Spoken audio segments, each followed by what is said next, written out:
Long story short, I get arrested. I get kicked off the basketball team. What made you even think of starting Vertical Skillz? My mom, she was starting to get sick, and actually she died the night before my first boxing match. Community has been the answer to how I built anything. Do you feel like boxing really shaped your mindset? Dopamine is real. You cannot get dopamine unless you do an action first. Bring your picnic blankets and your snacks and everything. There's gonna be music. It's gonna be a great time. What up? It's your girl Motivation with V, and this is Get Real with V, where we're going to get real, we're going to get raw, and we're going to get down to the truth. And I'm your host, Veronica Suazo. Welcome back, y'all. I am so excited to have you guys here today because, as always, we have a very, very special guest. And I know I say that all the time because all my guests are special.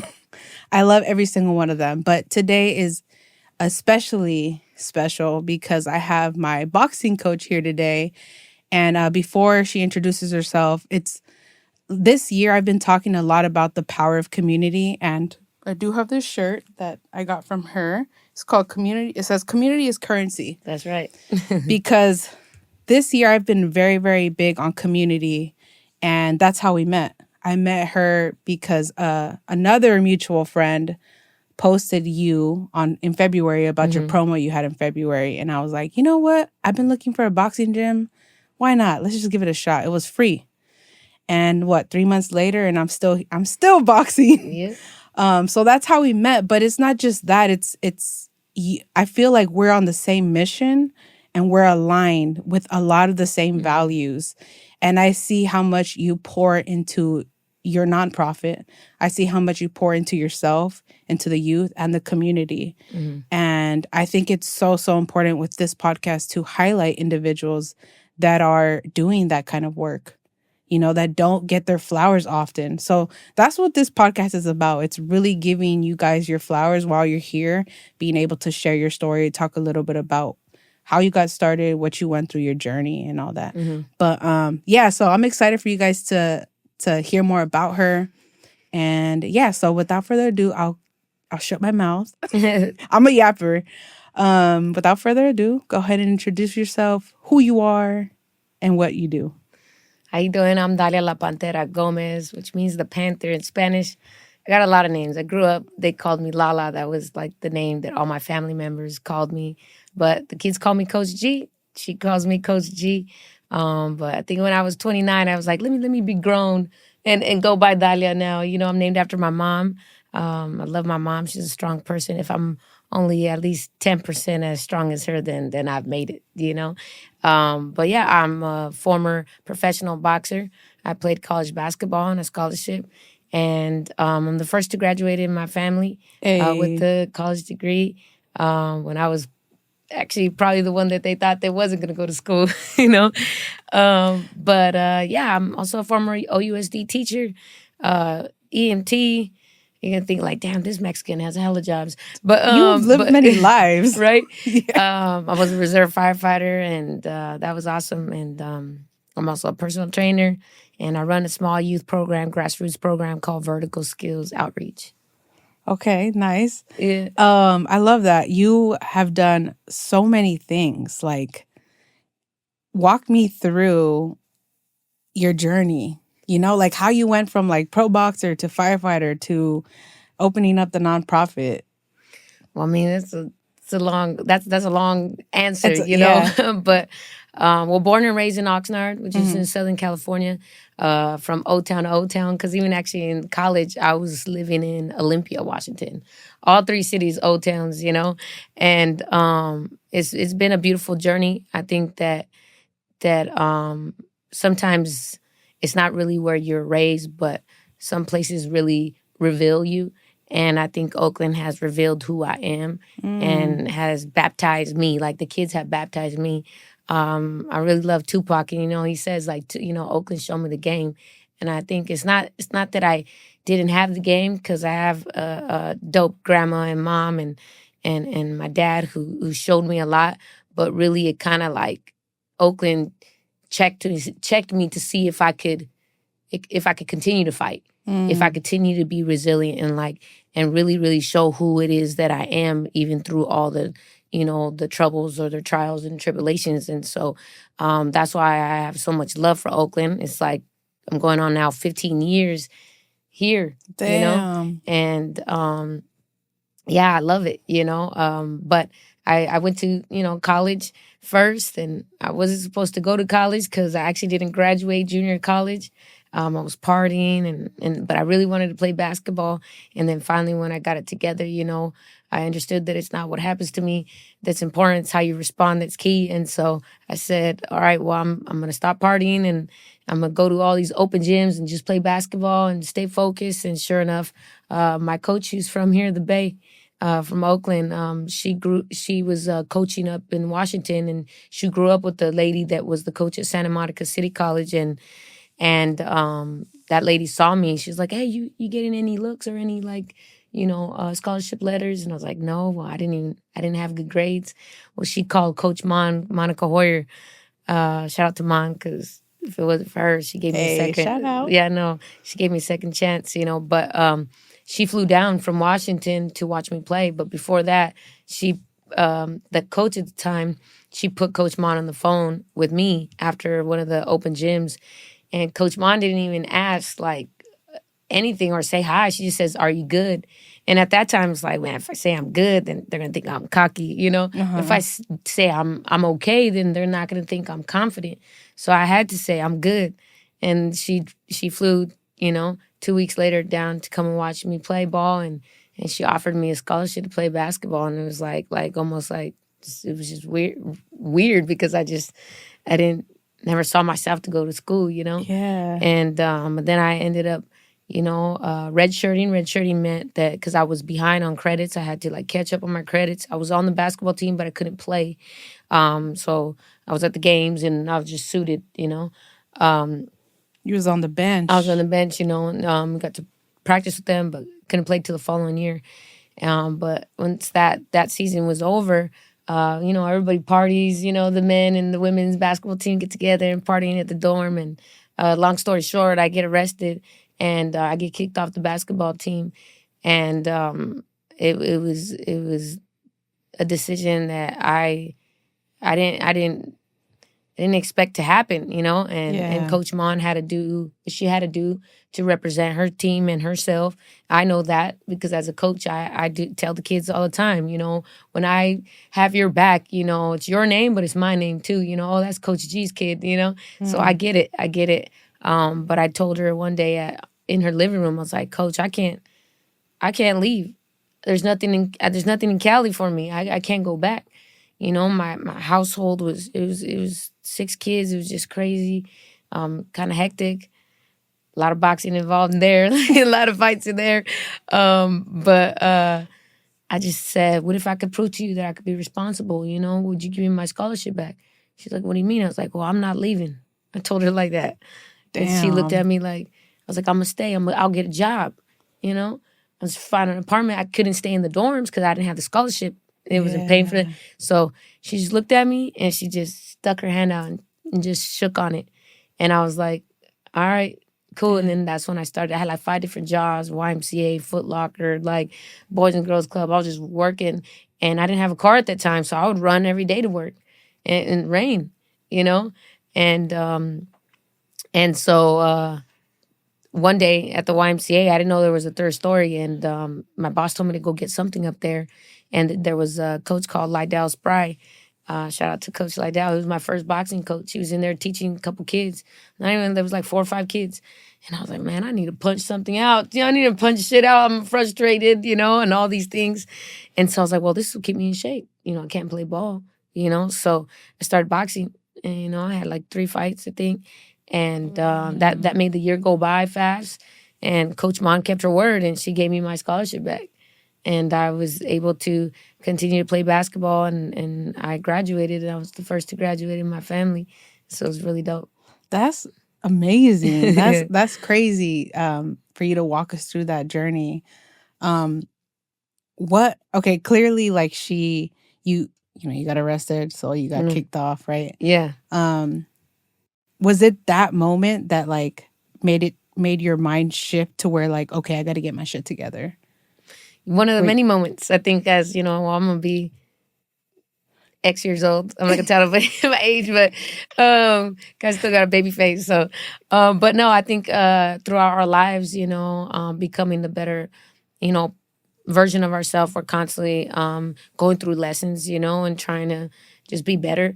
But definitely, it was a moment. Was like, nah, I can't. I mean, I got here. I was like, I gotta really, prove to myself.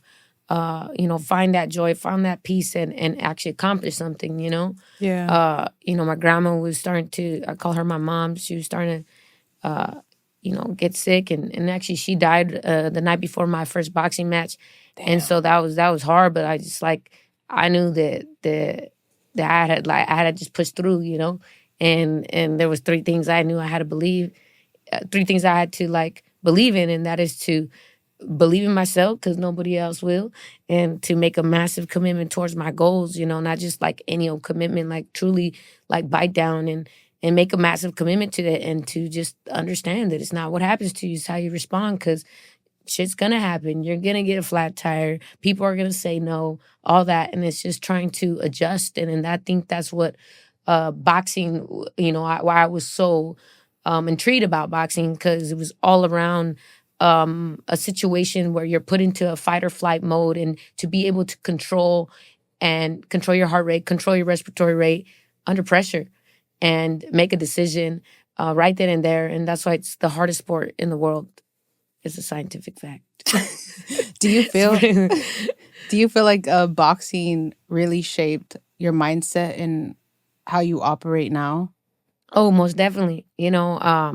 Boxing really reveals who you are, and it definitely exposes your weaknesses.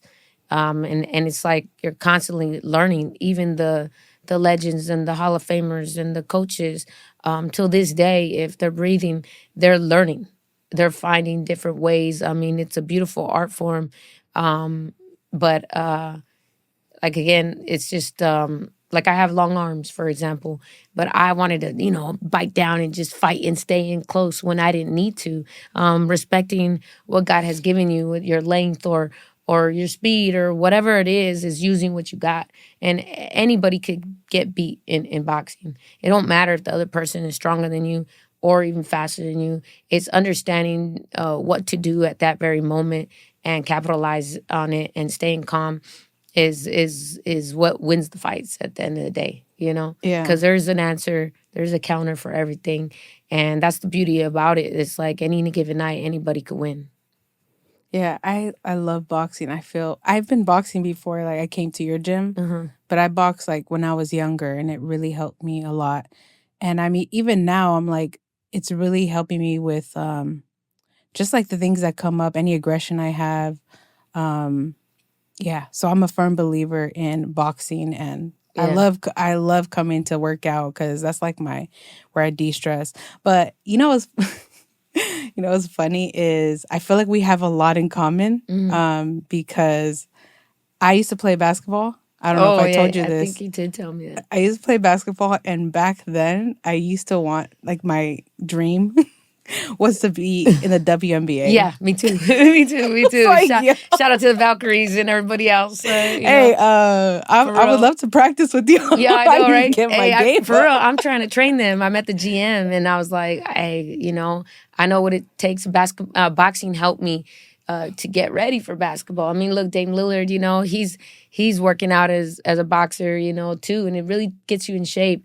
But basketball definitely was so much fun, and it brought me to where I am today. There's God's a perfect planner. But yeah, basketball, that was my dream. We would go and watch the Storm, the Seattle Storm up there in Washington. A lot of championships made by them, and I'm excited because there's actually a new a girls sports bar that's going to be opening up in Oakland. In Oakland. Oh, what? Yeah, and my friend's the owner of it. Shout out to Audacious. She had an event yesterday to celebrate that. That's what they'll be doing. So at this sports bar, only women's sports will be playing. Hey, and so it's really dope. It's going to be called Hysteria Sports Bar. Okay. What part of Oakland? They haven't disclosed that yet. Oh, okay. Yeah. Not yet. Yeah. Secret, y'all. Yeah. So, that's dope. But Yeah, like it's crazy because I was younger, so when I had the talent when it came to ball, but I didn't understand the importance of fitness. So I wasn't like on my fitness game. Like I wasn't running, but I had the skill. I knew like how to maneuver the ball and the court. So when I got to high school, I got cut from from the freshman tryouts, and I remember that shit hit me so hard. I was like, this isn't for me. This isn't for me. Michael Jordan got cut his freshman year, so I mean, Right. That's what I thought about too. Yeah. But I just gave up. I gave up and I ended up playing softball. But I just think it's funny like how mine was the opposite. You obviously went though all the way. I played you went softball overseas since I was little, and I made varsity softball my freshman year, and then well, I got in another fight, and then I got in a fight, and then I transferred schools, and so then I had to play because when you transfer, you can't be on the varsity team, so I had to be on the JV, but then I just really wanted to play basketball, and I actually wasn't that good. And softball was always something that I was just naturally good at. My mom played, my grandma played. I played shortstop and third, and I played and then third. on the all-star teams, I was like center because I had an arm. But anyway, yeah, I thank my mama for that. You know, I got my muscles from my mama. You know, but yeah, no. I was like, well, I'm gonna play basketball, and in fact, speaking, there was a guy named Coach V. His name is Coach V. And I don't forget him. You're the only coach or the V that I love because he actually was like, I don't know why you're going to play basketball. It's a rash decision. You're not going to go anywhere with that. And so that got me mad. And so, of course, I left. And then thankfully, well, look where I'm at today, you know, because I was able to go to school for basketball and then eventually box and all that. So, yeah. Okay. All right. Let's get into it. So, meeting you, getting to know you, I've seen you post on your Instagram how you built vertical skills from the ground up. Yeah. And literally everything you've gotten from Facebook Marketplace, and you got this like dome and these two like containers. So walk us through like first of all, what made you even think of starting Vertical Skillz, and how did you go about the rest? I know. I mean, I stopped asking for permission, you know, and in my that part, you gotta stop. Literally, you gotta stop asking for permission and just do it. I mean, for me, I respect that. The kids needed something now, and not 5 years later where I'm gonna wait for the red tape and wait for the budget, wait for this, wait for that, and so I was already training people at Lake Merritt, and I was teaching at the time, but couldn't survive off of one income, and so I had a personal train adults, you know, but I knew I always wanted to train kids, and so I didn't charge the kids, you know. I accepted, donations from parents here and there, but I was actually training the kids on the playground structure. I had the coolest jungle gym. I hung the boxing bags on the monkey bars, and I created my own boxing gym there. There was a big homeless encampment actually on the playground, and he spoke Spanish. I was able to ask him to move over, and he did. He was really cool. I had mental health problems. He had actually a home, this unhoused person, but he would just run away and then like hoard a bunch of stuff. Thankfully, maybe a year or two later, they were able to find him a home, and then that encampment was off, the park. Yeah. But anyway, as I started started coaching the kids on the monkey bars, now I felt like I was in the way, because I used to love the monkey bars, but like there was no kids there because a lot of people would go and drink, and then the unhoused people or that man and his friends would just be there and drink and stuff like that. And so, but once I became there, I was there consistently, the parents started allowing their kids to come and play on the playgrounds. So now I felt like I was in the way. And so when I looked across the grass area, the 4 tennis courts were empty, and I was like, well, I got a boxing structure in my storage. I got all this gear that I've accumulated, throughout the years coaching. And I was like, I'm just going to set up shop there. But I needed a canopy. And at the time, COVID began. and canopies were either expensive or not to be found or not big enough. And so then one day, one of my personal clients, hey, Coach G, my neighbor has a 30 by 30 canopy. I was like, for real? So I call him, and Latino cat. I told him what I was gonna do, and he's like, okay, I'll put it up for you. It's $1,000. So I was like, give me a month, I'll save. I paid for it, and then over the weekend we put it up. And then my other homie, he's a construction worker, and he helped me put the boxing structure up. We hung the bags, like 10 bags up, and I got like IKEA little, cubbies. I just like literally set it up. You should see the videos. I'll have to send you some. Yeah. And set up shop, and I put a lock on the gates, and I started running the youth program there. There was cracks all over the tennis court. There was no net, so nobody was playing tennis there. Yeah, I mean, and little by little, I just cleaned up the space, but just every day though, or every year, we would have to we were challenged by the weather, and so it would throw down our tennis or the canopy, and that was frustrating because then I had to try to do GoFundMe again. I was fighting. I was a professional fighter then, and now I was just busy. I was working. I was a trainer. I was a teacher, and when you're training as a fighter, that's a full-time job, because you're running in the morning. I'd go to work. Then I'd train my kids, my fighters, and then I would go train myself after. So it was a long, long days, but I did it, and that way I was able to start GoFundMes or here and there, and then buy another canopy, and every year was like that until I think it was last year. I think it was last winter. I was like, I'm not doing it anymore. I'm tired. It's like I was going through a lot at the time. My mom was battling cancer and a lot of stuff at home, my personal life. And so I was just juggling a lot. And I was like, this is just not sustainable. I'm doing this by myself with no grant, no funding. And I was like, what I really need is, when I was a reserve firefighter, they had that big old dome, and that could withstand 100-mile-per-hour winds. And I was like, I need that. And so I made some phone calls, and I called the container company. And, I ended up talking to the owners from Tennessee, the headquarters in Tennessee. He took a liking to me. I told him my story. Of the dome. Oh, shoot. Of the company. There's 3 companies. You got the container companies, the dome, and then the installation for the dome company. And so I already knew how much I needed for the containers,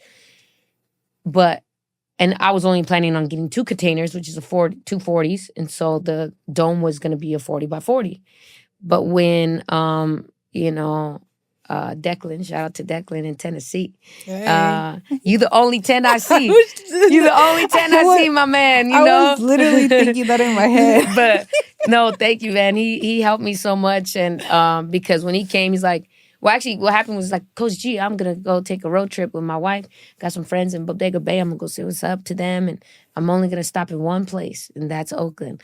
And I was like, okay, this white boy's brave. He's going to come and meet me. And then Oakland.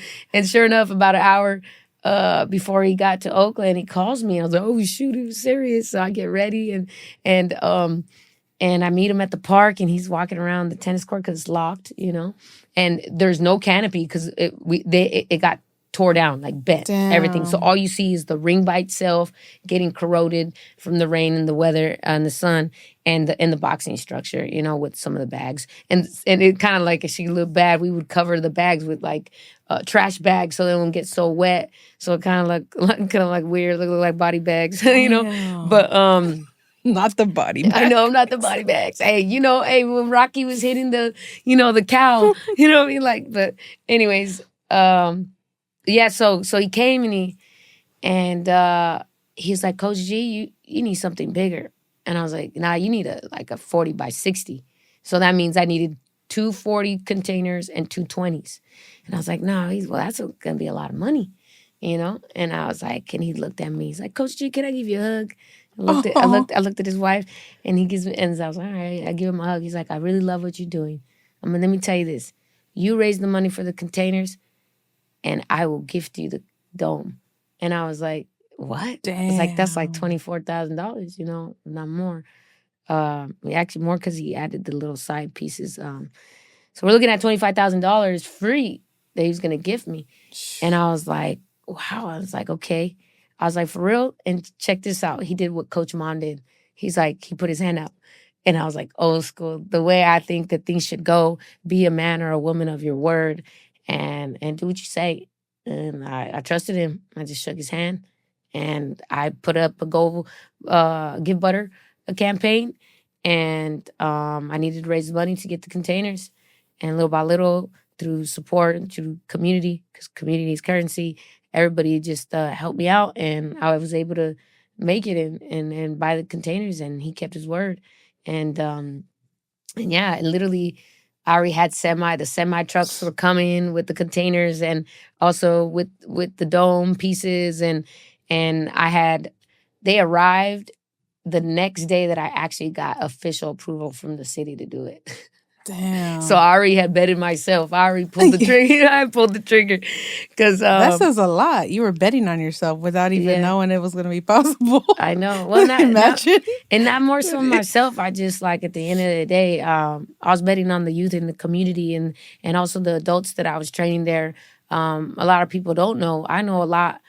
Well, a lot of the adults that I have, like yourself, are teachers, therapists, counselors, or people that work in the community, and they need health and wellness too.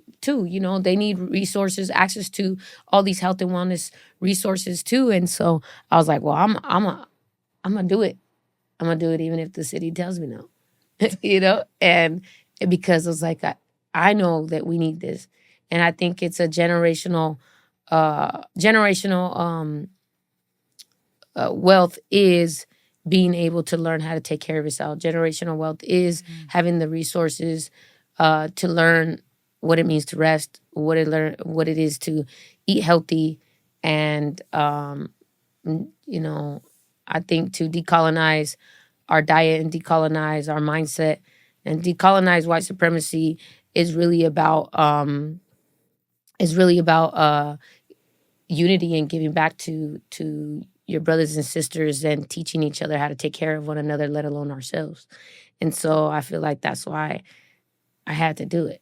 Yeah. With or without permission, Yeah, no, So- I love that so much. And it's no wonder you've been getting blessed with people in your life, throughout your life, it seems, that have given you a second chance or have even wanted to help you in some way on your journey. That says a lot about who you are and how much you're pouring into yourself and the community. Yeah, I mean, some days I'm like, man, because you get tired. But actually, when I really stop and think about it, God is good and our ancestors are always around. Before I walked in, and a hummingbird was literally right in front of the car. And that's my mom. I think that, well, hummingbirds, I mean, I got it tattooed. Hummingbirds are our ancestors sending messages or providing us with ease that everything's gonna be all right, and you know what I mean, and that, or I'm in the right path, or on the right path, and little by little, even the way just how this whole dome thing came about, how the boxing ring came, because we had to take apart our boxing ring, and how we bought a brand new one. It's a $9,000 ring, but I was able to get it for $4,000 via another boxing gym that was closing, and how I came up with $4,000 in 3 days was crazy. On a day that I was not feeling so great. And then boom, for this, beautiful person to call me and tell me, hey, I'm born and raised in Oakland. I love that park. I grew up on that park. And for you to see you that you never quit and you're still there trying to give back, I just want you to know that I've been watching you and I believe in you. I'm gonna give you the 4Gs. And I just pulled over. I was just crying. Oh my God. Yeah, it's been a beautiful thing, and so I'm just so grateful. And then right after that, I found out that I was nominated for an Impact Award with Fight Culture. And then right out, literally month after month, there was blessings. And I got called to train the #1 boxer in Belize. Shout out to Amir, your champ. He just won his fight. Definitely put the jab on him. That's what we worked on. And he's back. He's 10-1. Yeah. And so ranked #1 in Belize, and I've had the pleasure to train him, and I was able to, get compensated to go over there, and for the first time, truly get paid to do what I love to do. Hell yeah! And so yeah, you deserve that. All the work you put in. Sometimes we don't see it right away, as we pour into the community or as we invest in things for the community or for yourself. You don't see the payout like right away. Yeah. But eventually, like, I'm a firm believer in having faith in your higher power. And as long as you're taking that step every day to go towards your goals, God's going to provide at some point. And it's clear, it's slowly, happening for you. It's been happening for you as you built this gym. And I want to point out that a lot of times you guys see founders, creators, business people, and them glowing, the reward, right? What they have, but they don't know what they've actually been through, what they were going through in their personal life as they were growing their business. Like, as you mentioned, you were going through a lot of personal things, but at the same time, still pushing through and still trying to build this gym from scratch. And I actually, I'm reading this book and it talks about, loving yourself first. And if you do that, you'll be able, just like if you dropped a pebble in calm waters, there will be the ripples come from within out. And so I know that in order for me to give love to others, I had to believe in or do what I love to do. You know what I mean? And really, it is just trying to make, the youth smile and have a safe space or other people and help them achieve their goals. Whether it was, I had an 82-year-old client who got a tumor cut out of his neck / trap area and me helping him get that movement back, and he loved the speed bag, so boxing again. Or the lady that couldn't get pregnant because she was overweight and needed to lose 100 pounds. And I helped her do that, and she has a baby boy now. And things like that. And from a kid who might not have the belief that I could either get out of Oakland or I could become something, or, my mom or dad is not around who really loves me or believes in me. I feel like I've been able to be a chameleon and kind of fill the void in whoever's in my life. Even the adults in my class, I hear their stories. I hear their frustrations. I used to be a teacher, so I get it. Well, classroom teachers, man, they got it tough. I feel like as a physical education teacher, I got a more fun job. Although, we're gonna go off on a tangent. There's no real physical education teachers. That's why actually I left. Besides the pay wasn't good, but for real, teachers don't get paid enough. I know enough, but no, I think that we're not truly teaching health and wellness, and that's why I've continued to stay doing what I'm doing and being about staying healthy. Shout out to my dad who always hey, toma tu agua, drink your water, eat your fruit, your vitamins, all that. And I've always hung around with people that want to take care of themselves, whether it's through therapy, running, or I got a friend named Munai. She creates tinctures with herbs and stuff like that. She gave me one during the time I needed to sleep. I wasn't sleeping, and and I don't take pills or anything like that. So that helped, And then she also did a rest little retreat for a day, and man, I needed that. Just breath work, all that, all that's important, and and it's all a practice to try to help each other to have a habit of doing something for ourselves. And I'm not gonna lie, my mind is like a squirrel. I'm constantly thinking here and there, and so it's hard to kind of settle myself. But I think that, like my dad said, you are who you hang around with, and if I just continue to hang around with all these beautiful people that have different ways to love on ourselves, then that will stick. That will stick to me.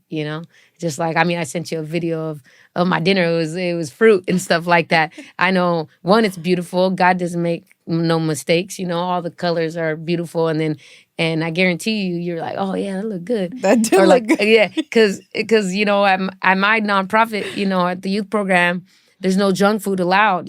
There, I mean, I grew up in the hood, so there's a liquor store around every corner. Same thing here in Oakland. So I don't want to be, I want to be, part of the solution. So the kids know. They can't even bring Gatorade because Gatorade ain't real anymore. It doesn't. For real. Yeah. So I've taught them how to make their own Gatorade, a real Gatorade. With lemon and some sea salt and water, and but anyway, yeah. I'm excited to be.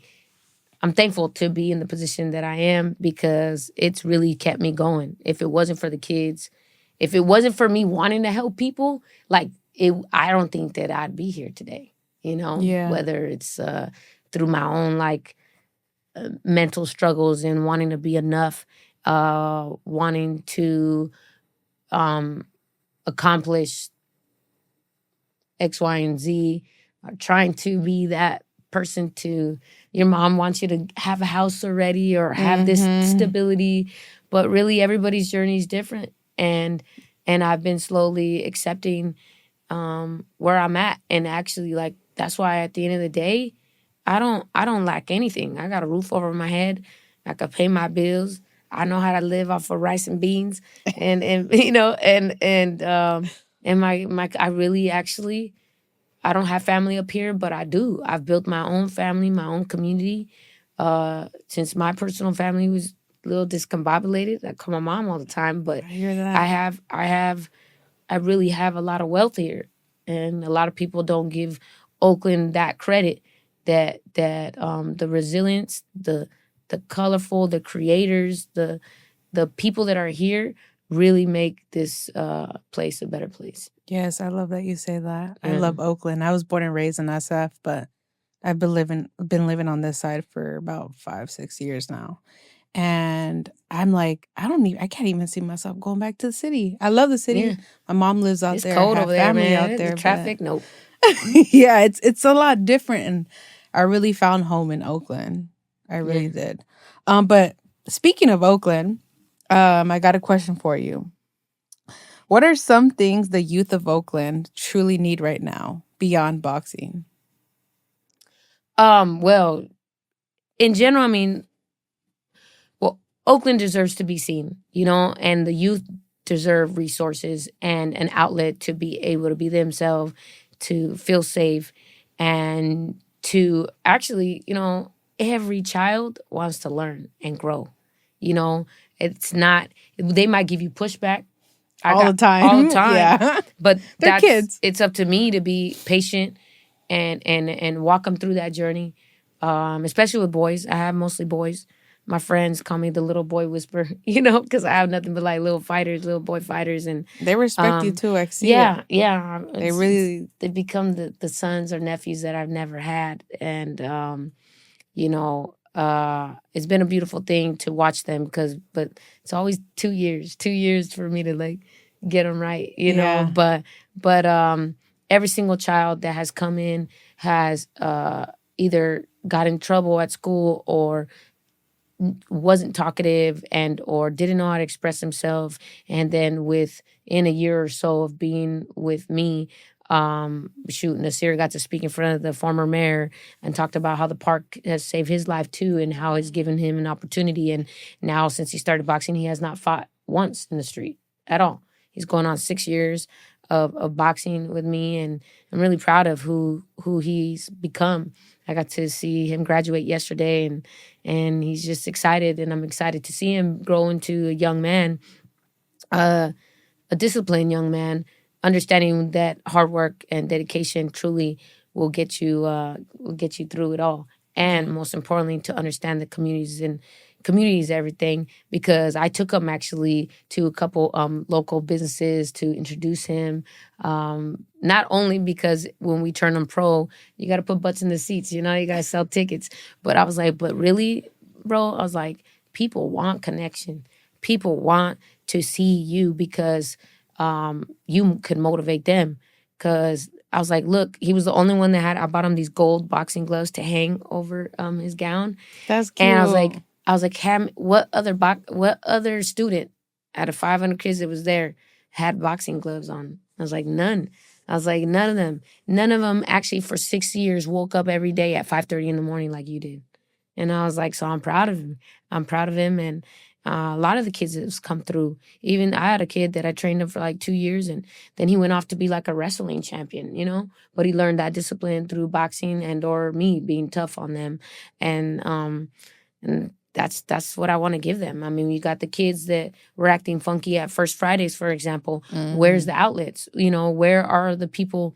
Well, shoot. I mean, I want them to come in. They could come and fight in the ring. You know what I mean? Like it's better. Gloves up, gun down. You know what I mean? That actually reminds me of that one time that we had class, and after a bunch of kids came, they were all boxing, and I shit you not, I went in my car and I thought to myself, and I was like, I saw how they were like, fighting each other, sparring, and just seeing like how after they like shook each other's hands or gave each other a hug and like, hey, bro, you got me good. Yeah. And it just made me feel like this would be a good like violence prevention program for kids. If they have beef with each other, instead of fighting in the streets, hey, let's put the gloves on, get in the ring, go 3 rounds with each other. Right. And I feel like that could be, a first step in violence prevention. In fact, I was talking to Carol Fife, council member Carol Fife, and there's a town hall next Wednesday. I'll be at that, and I'm going to be there to say just that. In fact, actually, those boys, I found out the next day when they sent me the picture, and we took a picture of them. He's like, hey, coach, because, there was 2 of them that were beefing. And I was like, and so I told him, well, let's go to the ring. And that's why he called me and he asked. And I was like, but they didn't tell me that part. And I just thought, well, it was still the same thing. Hey, come, and rather than be there than just be hanging around in the streets, know. And what's the beautiful thing is that now they're still friends, and they punched it out. You know what I mean? And I think that's just the way it should be. To be able to actually anything. Because here's the thing, don't do drugs, right? But dopamine. Dopamine's real. You cannot get dopamine unless you do an action first. So if you want to get high, you have to do the action first. So you cannot feel those endorphins and all those beautiful things until you get the workout in, until I give you a hug, until, whatever, this the action, Yeah. I love the way you just put that. So, I mean, you truly, truly have to actually do something. And a lot of people want to feel good. And even I get caught up in like, damn, I'm just gonna lay here. I'm tired. I'm depressed. And you start talking in all these negative affirmations instead of positive affirmations, and then you're stuck. But in order for me to start feeling better, feeling healthy, I have to take the first step to go vertical, and that is get your ass up into the gym. Or even if the first step is actually, which I tell all my clients and my kids, the first thing you should do when you get up is drink a glass of water.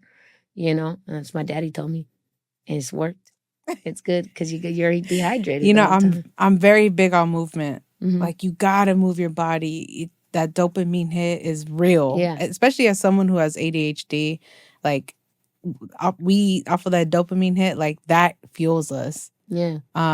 But yeah, for kids, like they should be out and about, boxing, hitting the gym, playing sports. Even creating like art. That's why I got an artist that came and painted the boxing structure. You're still not done, but we still need some more artists to paint the containers.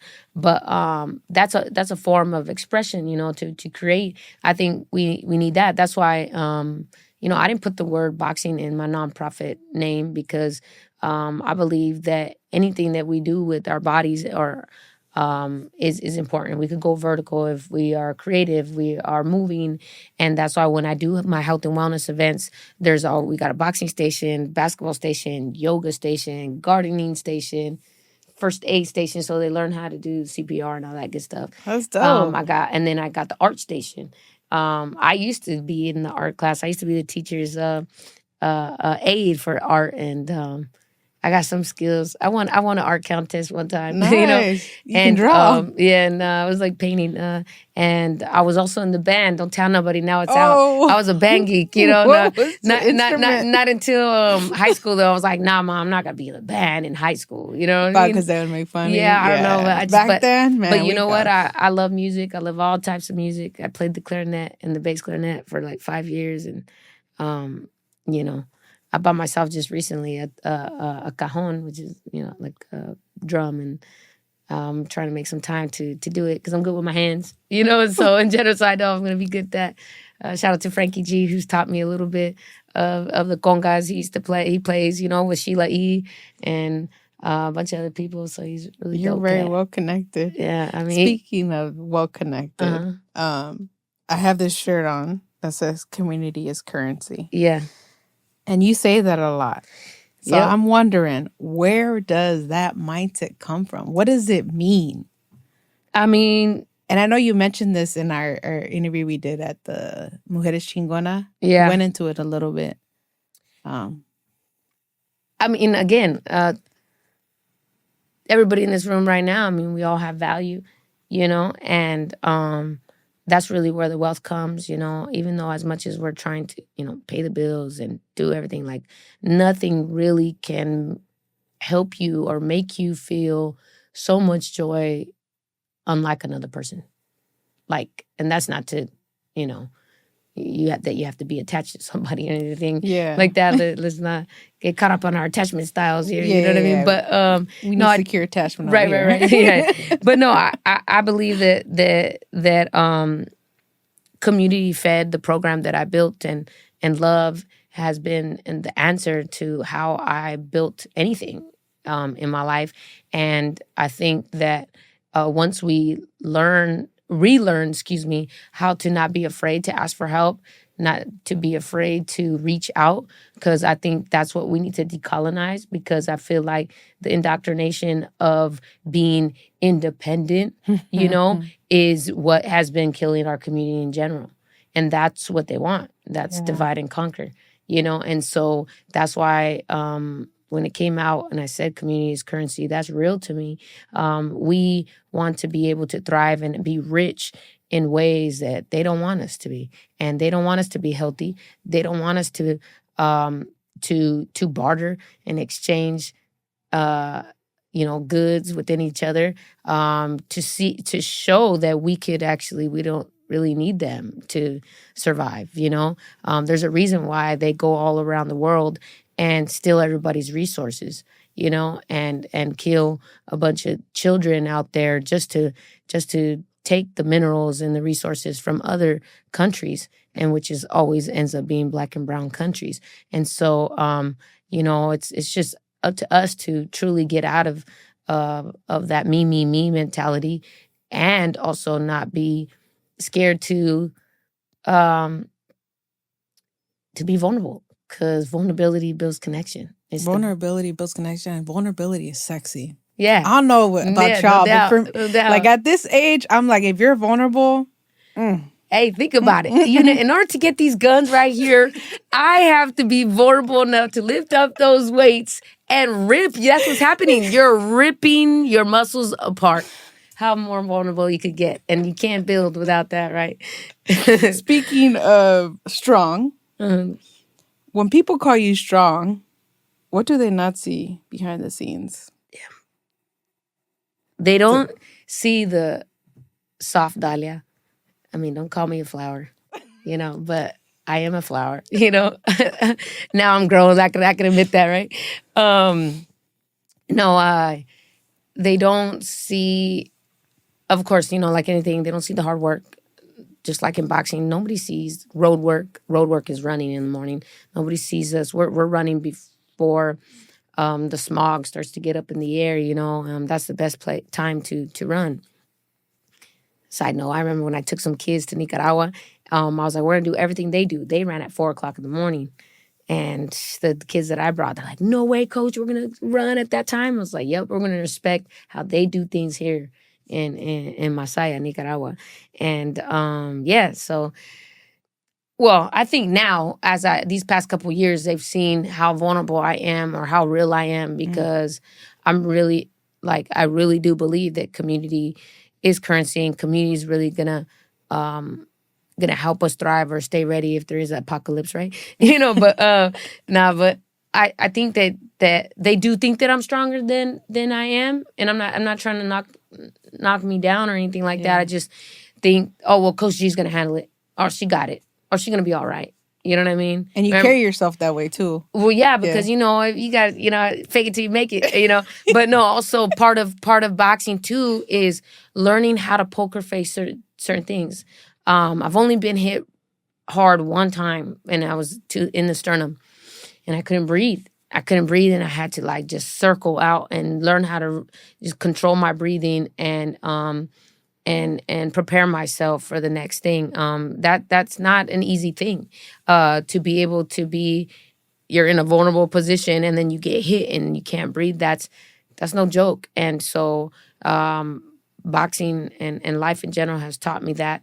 But also, my mom, who, that girl, she's like MacGyver. If you ever, now I'm aging myself. If you've seen that show MacGyver, who fixes everything and makes something out of nothing. My mom wouldn't let us, throw away the iron if it's broken. No, I'll take it apart. I'll fix it. I'll figure it out. My mom's like, she just will make something out of nothing. Very resourceful woman, and that's why I am the way I am. Oh, I can't.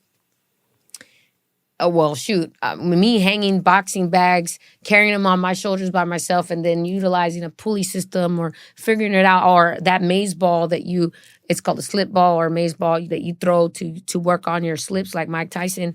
Well, I didn't have money to buy one, so I've got a 16-ounce water bottle, filled it up with a little sand and water, and then I tied a rope, and then boom, there's my baseball. You know what I mean?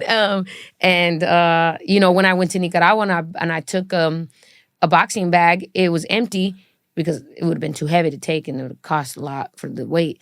But we filled it up with used clothes and used stuff, and that's how the boxing bag, and it worked. And I don't know, just I'm just trying to.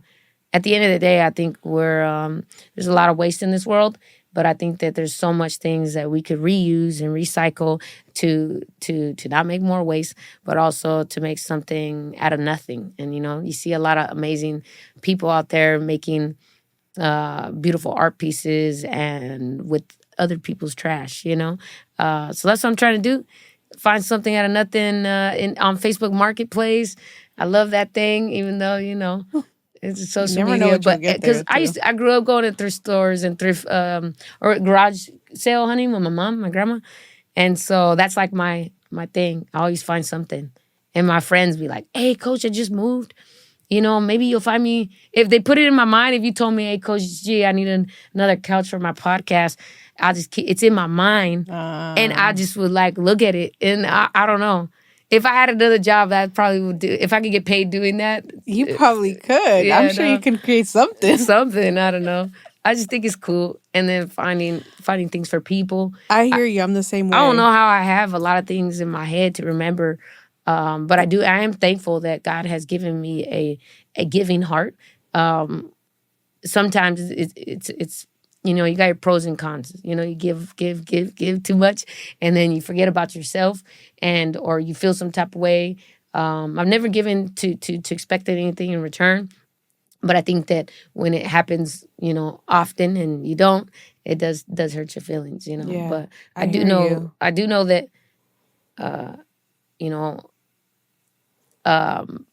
Oakland and boxing and doing everything that I do has taught me how to love myself more and to actually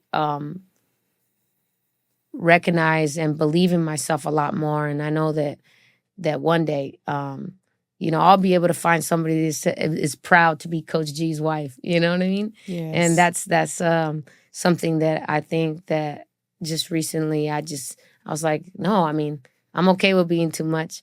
I'm okay with now, I don't know, being tough on my kids or my clients. I'm okay with, the sacrifice and or the tiredness that comes with giving and or running a youth program, because that is your, how do you say, it's your calling. Yeah. It's like your calling. It's like it's like, why am I mad about that? Like God has put me in this position to exchange smiles and exchange laughter, exchange joy and help for a reason. And so I'm so happy with everything that has happened so far has really brought me to center more than I ever expected, you know. Yeah. So No, I love that a lot. I'm in the same boat as yeah, you. I'm a giver and I just want to pour into others. I always have been that way. But now I'm in a season where I'm making sure to pour into myself yeah, first and continue to pour into others. Because one thing I've noticed with therapy and just going through grad school is it's so important to pour into yourself first because then you could pour into others. right. But a lot of times we're, I don't want to say taught, but we see and conditioned to like, as a woman, to always take care of others and Mm-hmm. forget about ourselves. Mm-hmm. Knowing like like if you look at a cup and there's nothing in there and you're pouring into others, there's nothing to pour out. But when Yeah, you pour into yourself, take care of yourself, you yeah. actually have water that's gonna come out Mm-hmm. and pour into them. So yeah, I'm very, very big on that. But as we Yeah. start closing down, we have just last few questions. How can the community support vertical skills right now? I mean, well, first let me tell you the dream. The dream is to always own my own brick and mortar one day. Even though I love the outdoor indoor park setup, it's amazing. I think that as long as the city doesn't do anything with the space right there, we want to continue to be there to provide a safe space for the park. But yeah, that's the dream, to be able to have my own event space slash gym slash boxing gym, and or travel around the world doing what I'm doing, you know. I love to be able to um just change the narrative, because people are not their government, you know, and people have these the views on people that are from the United States, and we're not our government, you know what I mean? I want to show that we are giving, we're loving, and we could build connection, and that way we could actually, if really shit did hit the fan, that we're ready, and we got friends. I got friends in Nicaragua, I got friends in Miami, I got friends in Dubai, I Sheesh, got they're all friends gonna be watching everywhere. this. Yeah. And as long as I know that I did good, because my grandma used to say that, man. My mom says, if you ever travel anywhere, make sure you either travel to see a family member, a friend, or do good. And that's what it's about. So even if I go on vacation, I went to vacation one time to Oaxaca. It was actually vacation, man. See, God is a perfect planner. I'm going to the lobby to get a coffee and some pan dulce, and I see this little boy shadow boxing. And I was like, hey, you're a boxer? And he's like, yeah, yeah, there's a boxing tournament over here. It's like, what? And so the whole vacation plan changed. I go to this boxing tournament, let them know, and they tell them who I am. They Googled, they looked me up, and I was like, oh shoot. And then they like put me in the ring. You got I said, VIP treatment? yeah, yeah, it was really cool. It That's was really cool. sick. And I got to talk to the kids, and it was really awesome. And so at the end of the day, it's like some people will be like, oh, maybe not talk to anybody. I'm just glad that God has given me, I call it the gift of gab, or just a friendly type of personality that will talk to whoever, especially to a kid, Even probably I was just gonna talk shit to him. I was like, "How good are you?" You know what I mean? But that's just me playing around, being that natural tia that I am. We're just always gonna, poke fun and make a kid smile. But back to your question, it's just like people can find us here in Oakland, California, in the town business, at Vertical Skillz with a Z on IG, or on all platforms. My IG is Dalia La Pantera, and yeah, come through. I'm also actually just recently just signed a contract to another gym. It's a very beautiful, Congrats. I yeah, saw that. beautiful luxury gym. But I didn't sign it unless they gave Nasir full access to the gym. Yeah, because I needed Look him. at you. I needed him to have access to the sauna, the infrared, the cold plunge, and that. Even though we have our own cold plunge, but it's just we gotta go It'll help connected to him. the everything. Yeah. It's just a pain in the butt. Just overall, just he Nice. needs a place where we could do our strength and conditioning. I mean, everything could be done. Again, I mean, shoot, a boxing gym, you could become a boxer in this room right here. This is all the space I need. I'll make you a champ in this room. Hey. But I mean, there's something to be said to be able to have a little bit more access to the recovery things that an elite athlete needs. And so I'm always going to put them on and not think of myself. And I'm excited to partner up with them because their mindset. Because we spoke when we started about aligning.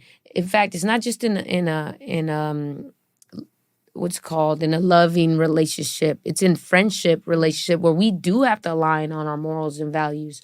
And I think in our business too. And so when I met this man, just the way he talked and be like, man, I want the personal trainers here to be able to start their own brand and do their own thing. And so back in the day when I worked at Gold's Gym, if I trained somebody for $100 an hour, Gold's Gym would keep 70%. And I would keep 30%. Or I would just get paid the hourly rate, and they would take my contacts, everything. And it's not fair. Again, it's just those companies, those corporations that are about taking, instead of understanding that there's enough room for us to eat and for everybody to get big. You see a lot in sports and or gym worlds, like, I want to be the best gym. And they're always competing. But friendly competition is great, but not when it's the other way around. So I really appreciate his morals and values to try to help elevate me and me him, and we're just a little bit give and take. And so yeah, you come see us, at that gym or here in Oakland, California. Hey, come visit her. Yeah, come train with her one-on-one. All right. So as we close down, if you could speak to your younger self today, what would you tell her? If I knew what I knew now, obviously, then like boxing really teaches us that panic is waste, and we have to transfer our pain into purpose. If I knew, I probably would have not cried so much, or maybe not stayed in bed too long, or if I knew that there was something going to be greater on the other side, like that I knew that if I continued, well, I guess I did know that consistency makes great things happen and little things make big things happen. Sports does teach you that and all that, but maybe I would have been where I'm at today a lot sooner, Maybe I would have not gone through some heartbreaks, you know what I mean?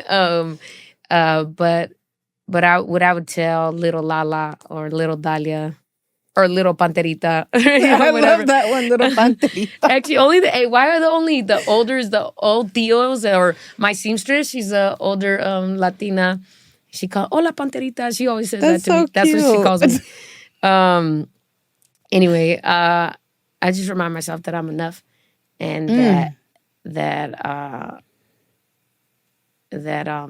every day is a new day to be great. And every day is a new day to show grace to yourself. You know what I mean? And every day it's a new day to try to learn how to love yourself and take care of yourself so that you could be a better version of yourself to others. And so that's all I'm trying to do. That's all I'm trying to remind myself every day.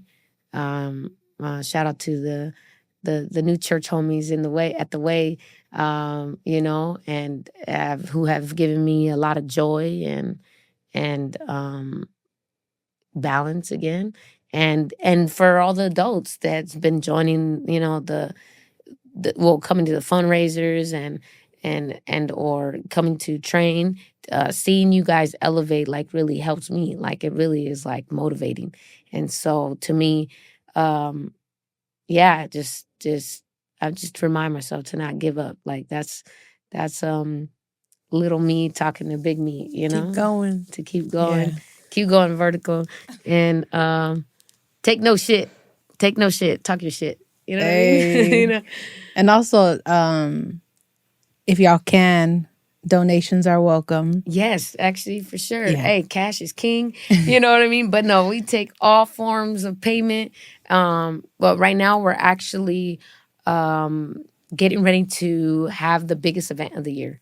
August 8th, we are going to have a sanctioned boxing show. 19 bouts. That's 38 fighters. That's dope. Some low riders. The Aztec dancer is going to come and bless the space. Shout out to Prishni and Elo and everybody else that's always come to bless the space, and also some food vendors and local artists that are gonna come and walk out the fighters as if they're professional fighters. It's gonna be really fun. It's gonna be a day to tailgate for boxing. The whole entire park is gonna be filled. Bring your picnic blankets and your snacks and everything. Is gonna be music. It's gonna be a great time, and I'm naming the event Fights and Function. Come out to the function. We out here trying to function, and even that song, I mean, like, and have a good time and support the kids. We have a sponsorship package out there. If your company or organization wants to be on the championship belt, hit me up, and we could talk about what package is great for you. The money, 100% of the proceeds will be going to our youth program. I don't get paid to run the program just yet. That's I think the goal. That's the goal. The goal one day. But what we want is to throw a great show and also take a couple of the fighters to an international tournament in my hometown, Oxnard. And so it's expensive though. Airbnb and whatever. Last time my mom was out of town, so we got to stay at her house, so we saved some money there. But I would love to take them there. Show them my hometown. And last year we took home silver. Two of my boys took home silver. I thought one of them took home gold, but anyway. So I think that we have a great chance this year. And yeah, the next fundraiser we're having is the Boxing Baddies. Okay. You're included because you're a baddie. Hey. And all girls, shout out to DJ Cora. She's going to be our DJ. And it's just, a bunch of us women getting together to punch it out, scream it out, or have a good time with homegirls and get fit. And, so sweat is the new sexy. That's in June or July? We're going to do it in June. June? Okay. Yeah, June. All right. June. I'll let you know. To be TBD on the date. Yeah, and then the boxing workout's gonna happen in the middle of the week in the evening, but then we're gonna on a Friday night we're gonna be going to Sobra Mesa, which is Chef Nelson's other lounge bar, and so it'll be different this time. Okay. So instead of having the workout and the dinner/drinks the same day. We're gonna separate that, because people, people on a Saturday on the fundraiser. Some people didn't come because they went out Friday. Yeah, but so you gotta sacrifice a little, get a nice little workout in, and it's fun. It's like year-round community. Like I've gone twice already, and every single time it's nothing but good vibes. Right. This last one was cool because my homie Johnny, he's a pro boxer. I'm his cut woman, and he brought his little boy, and I'm like, I'm a little sucker to pick up a little baby, and so yeah, it's always good to have little kids around. But it was an adult event, but for me, anybody that's volunteering, or let's say you had a child and be like, Coach, I want to come work out, but I don't got a babysitter. Well, bring them. I'll multitask. I feel like I'm a good tia and I'm a TK teacher and above. I was like, I'll put them to work. The only thing I ask all the adults, I was like, as long as you're okay with the way I'm going to discipline them. I'm going to tell them, nope, you can't ask your mom for nothing, no water, no nothing. This is her time. She doesn't exist right now. She ain't playing I'm either. in charge. You know what I mean? Like, I've seen it in person. And so, it helps them, not only see their mom or dad work out, but also it gives you guys the parents a breather, and selfishly gives me time to play with the little kid, Yeah. I love that. So. All right. Well, before we close off, I just want to say thank you for being on here. I'm so thank you for having me. To have you on here and to be surrounded by like-minded women that are on the same mission as me. Like, I have been praying since I was in grad school, because I was like in the party scene, and I have I have amazing friends, but they want to have fun and party, and that's okay. That's the Right. journey that they're on. But I really wanted to be in community. I wanted to stop drinking. I wanted to stop like partying so much, and just to be able to connect with women like you is huge for me. No, thank you. And yeah, it's dope. It's dope seeing like what you've built from the ground up, and just hearing more about your story and the mission you have for your life. And I want to be surrounded by that. So Yeah. I'm honored. Oh man, I'm honored to thank have you. you here and share your story. But most importantly, be a friend and like Oh, be thank around you. you. And I feel like I have my own light, and I love helping people. But like having someone else that is the same is nice. Yeah, no It's doubt. nice to feed off of it. No, once it in a is. It while. is because actually that's another thing. I built my family here, and literally a lot of the clients and the women that you have in the class with you, they become my friends and my outlet. And so I'm really grateful too, and hopefully I could do, speaking of drinking and stuff like that. I'm really into mocktails and herbs that could help you with whether it's inflammation and or calmness. I did do an event before we met. It was called Inside the Ropes, the Bold Taste or something like that. I forget what I called it, but it was at a really nice, lounge bar, and a bunch of mocktail companies came to showcase their drinks. Some that taste like alcohol, and it's not alcohol. Oh shit. Yeah, it's really. I mean, really, at the end of the day, it's all a psychological thing. We could all I'm trying to be. make my own mocktail. Yeah, make them all time. But hey, us Latinos, we make. I mean, agua fresca. We know how to make everything. We can make anything. Just like I told my vegan friend, I was like, Mexicans are the real vegans. I mean, everything we eat is like guacamole, everything like, yeah. We're the first vegans, I would say. Cactus. Think about it. Think of all food. No, you're right. Beans. Yeah. Frijoles or tortilla. Anyways, Yeah. we're not going to get into food, that. But yeah, thank you guys so much for being here. As she mentioned, follow her on IG, follow her journey. If you can donate $5, $10, anything helps. One is better honestly. than none. My coach said one is better than none. And it all goes to her program, her youth program, which is benefiting the youth in Oakland. Yeah. So, hey, I just real quick, before I met you, I wanted to join a boxing gym, and it was funny how you popped up on my FYP, and I was like, I would rather invest my money at a gym where I know it's going to a good cause. Thank you. Than to like a business. No offense to other boxing gyms, right. None at all. But just knowing that like it's invested in community, which is what I'm about. I was like, God knew what He was doing. Yeah, no doubt. Shout out to God. Yeah, shout out to God. Thank you guys so much for being here. As always, don't forget to like, share, subscribe. And my program is already out, my 12-week coaching experience.